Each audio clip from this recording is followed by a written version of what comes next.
Ate Vicky, Marivic de la Rosa. Si Ate Beth, yan ang masugit kong assistant.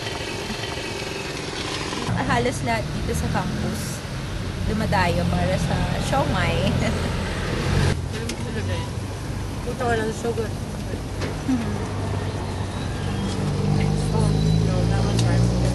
Why do you visit here in particular? Kasi masarap. Kasi nakakabusog.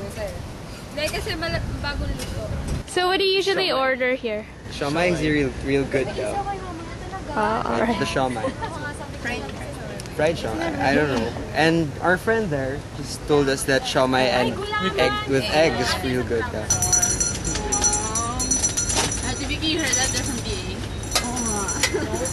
Dami nang nagpupunta sa BA. No, I mean all of them.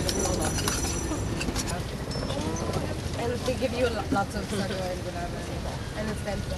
Yung mga Archie students, nag-suggest sila na bakit hindi daw gumawa ng Ate Vicky shirts. Sila na rin yung nag-isip kung ano yung ilalagay dun sa shirts. Tulad ng I show my eggs.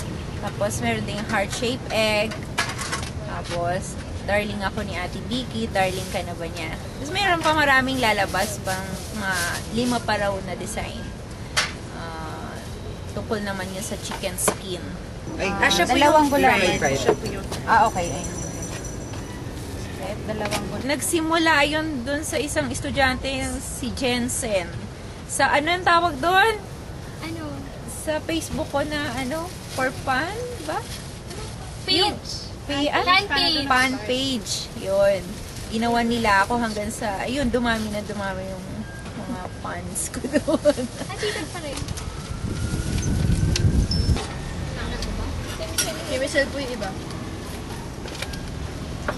Why do you think it's so popular? So many people from other colleges visit. Because of the siomai. Kasi lahat ng tinda namin dito may love. Galing sa puso.